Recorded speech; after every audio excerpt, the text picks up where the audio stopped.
Hello guys, bersama lagi saya di dalam Alright Nopo Channel.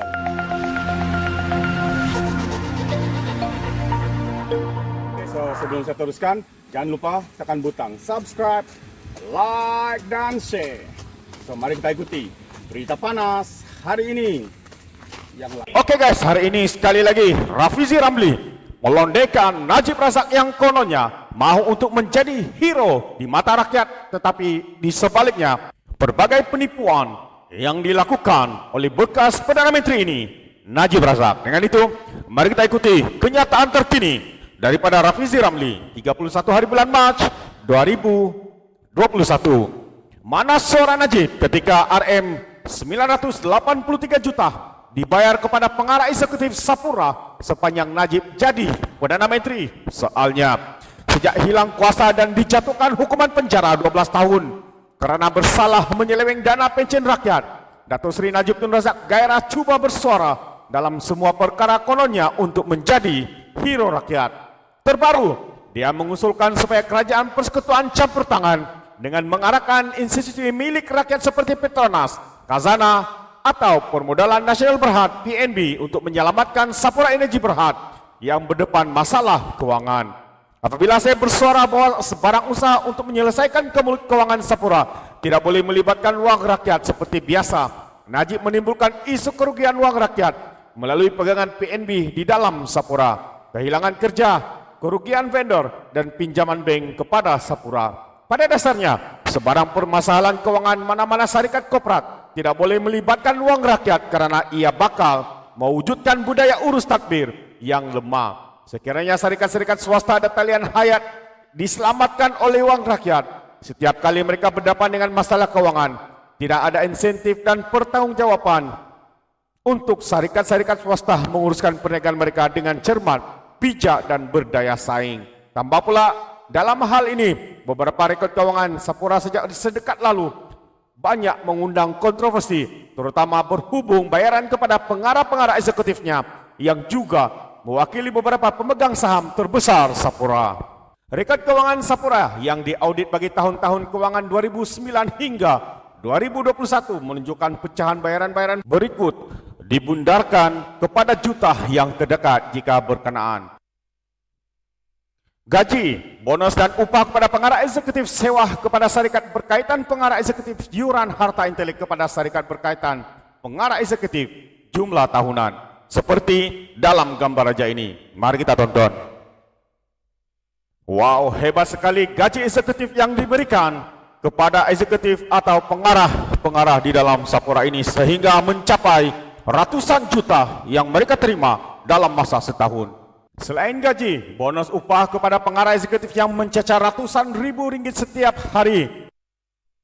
Contohnya pada 2013, RM 123 351.000 sehari, dan pada tahun 2014 RM 313 422.000 sehari, dan pada tahun 2015 RM 246.893 sehari, dan tahun 2016 250.693 sehari, dan pada 2017 RM 242.970 sehari.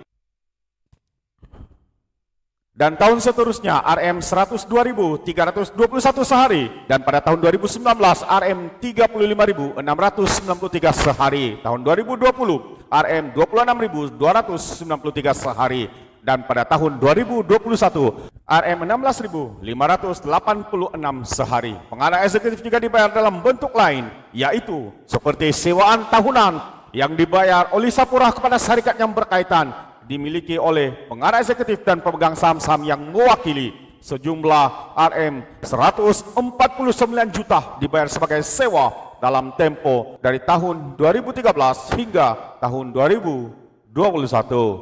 Selain itu, ia juga dibayar iuran harta intelek sebanyak RM 439 juta dalam tempo atau dari tahun 2013 hingga 2021. Saya difahamkan bayaran ini adalah iuran bagi membolehkan Sapura Energi Berhad menggunakan nama Sapura yang dilesenkan oleh pemegang saham yang diwakili pengarah eksekutif dalam tempo yang sama dari 2009 hingga 2021. Sapura membayar dividen kepada pemegang-pemegang saham sebanyak Rm683 juta.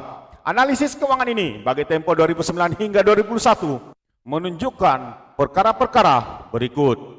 Yang pertama, Sapura membayar pengarah eksekutif tertentu yang mewakili pemegang saham majority sebanyak Rm1.1 bilion, sedangkan keuntungan yang dipulangkan kepada pemegang saham sebagai dividen hanyalah Rm683 juta. Dan yang kedua, dari jumlah 683 juta itu sekitar 35% dividen dibayar kepada pemegang saham majority yang diwakili oleh pengarah eksekutif yang mengetahui Sapura. Ketiga, oleh itu anggaran bayaran keuntungan kepada pemegang saham majority yang diwakili pengarah eksekutif dalam bentuk gaji, sewa, iuran harta intelek dan dividen adalah sekitar Rm1.33 bilion berbanding hanya Rm440 juta yang diagikan kepada pemegang saham lain seperti PNB dan kumpulan uang amanah persaraan.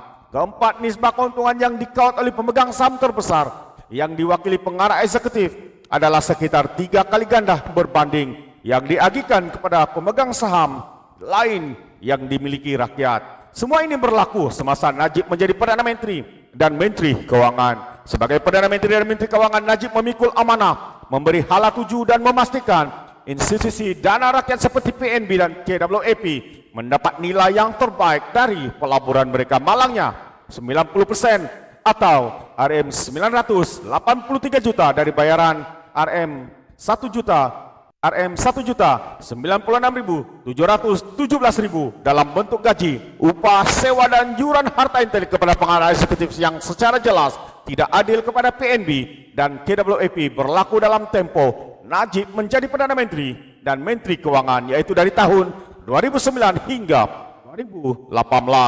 Semasa dia ada kuasa dan pengaruh untuk memastikan ribuan kaki tangan Sapura tidak terjejas periuk nasi mereka, untuk memastikan serikat kecil yang menjadi vendor Sapura mendapat bayaran dan pelaburan rakyat mendapat pulangan yang sewajarnya.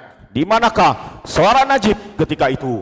Saya ingin mengambil peluang ini untuk menunjukkan bagaimana Najib hanya mengambil kesempatan menembak dalam semasa isu, kononnya untuk menjadi terpaling wira rakyat demi menyelamatkan dirinya yang sudah dijatuhkan hukuman penjara. Hipokrasi Najib ini tidak sewajarnya dibiarkan berterusan dan rakyat harus dibentangkan dengan fakta-fakta untuk menunjukkan hipokrasinya. Pada masa yang sama, mulai esok saya akan juga membentangkan beberapa kaedah yang boleh dipertimbangkan untuk memastikan Sapura keluar dari kemelut keuangan sekarang dan mengelakkan ribuan kaki tangan kehilangan pekerjaan. Jadi saudara dan saudari, seperti mana yang dinyatakan dan fakta-fakta dalam kenyataan revisi Ramli yang terkini ini, yang mana dikatakan Najib hanya mempergunakan emosi rakyat, kononnya mau untuk menjadi wira di depan mata rakyat, tetapi penipuannya berlaku semasa dalam tempo pentadbirannya dari tahun 2009 hingga 2021. Jadi saudara dan saudari, pikirkan dan sekali lagi terima kasih karena mendengar dan menonton video ini. So okay guys, sebelum saya mundurkan diri, peribahasa mengatakan kapapun tangkap 2 ton keinginan. Sekian, bye bye.